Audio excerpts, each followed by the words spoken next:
வணக்கம். திருநெல்வேலி மாவட்டத்தில் தேர்தல் பாதுகாப்பு பணியில் பணியாற்றிய மத்திய துணை ராணுவப்படை வீரர்களுக்கு திருநெல்வேலி மாவட்ட காவல்துறை சார்பில் அல்வா மற்றும் விருந்து அளிக்கப்பட்டு நேற்று அன்புடனும் மரியாதையுடனும் நல்ல முறையில் அவர்கள் வழியனுப்பி வைக்கப்பட்டனர். திருநெல்வேலி மாவட்டம் களக்காடு அருகே சுமார் 1 கிலோ புகையிலை பொருட்களை சட்டவிரோதமாக விற்பனை செய்வதற்காக பதுக்கி வைத்திருந்த கோவிலம்மாள்புரத்தை சேர்ந்த சுடலைக்கண்ணு என்பவர் இன்று கைது செய்யப்பட்டார்.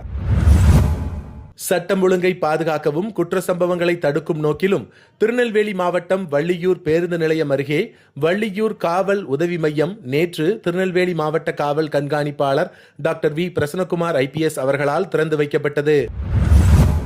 திருநெல்வேலி மாவட்டம் சுத்தமல்லி காவல் நிலைய சரகத்திற்குட்பட்ட பகுதியில் இருசக்கர வாகன திருட்டு வழக்கில் ஈடுபட்ட அம்பாசமுத்திரம் கோவில்குளம் பகுதியைச் சேர்ந்த மகேஷ் என்ற பாண்டி என்பவர் இன்று கைது செய்யப்பட்டார். திருநெல்வேலி மாவட்டம் பாளையங்கோட்டை வண்ணார்பேட்டையில் குடும்ப தகராறில் உயிரை மாய்த்துக் கொள்வதற்காக தண்டவாளத்தில் படுத்திருந்த முதியவரை ஆறுதலாக பேசி ரயில்வே கீமேன் மீனாட்சி சுந்தரம் பத்திரமாக மீட்டு வீட்டிற்கு அனுப்பி வைத்துள்ளார். இந்த சம்பவம் அந்த பகுதியில் உள்ள மக்களிடையே நிகழ்ச்சியை ஏற்படுத்தியுள்ளது. தற்கொலை எந்த விஷயத்திற்கும் தீர்வாகாது. குடும்ப பிரச்சனைகள் காரணமாக முதியோர் 14567 என்ற இலவச எண்ணுக்கு எப்பொழுதும் தொடர்பு கொள்ளலாம். அல்லது திருநெல்வேலி மாவட்ட காவல்துறையின் அவசர உதவி எண் 100 என்ற எண்ணையும் தொடர்பு கொண்டு பேசலாம். நன்றி.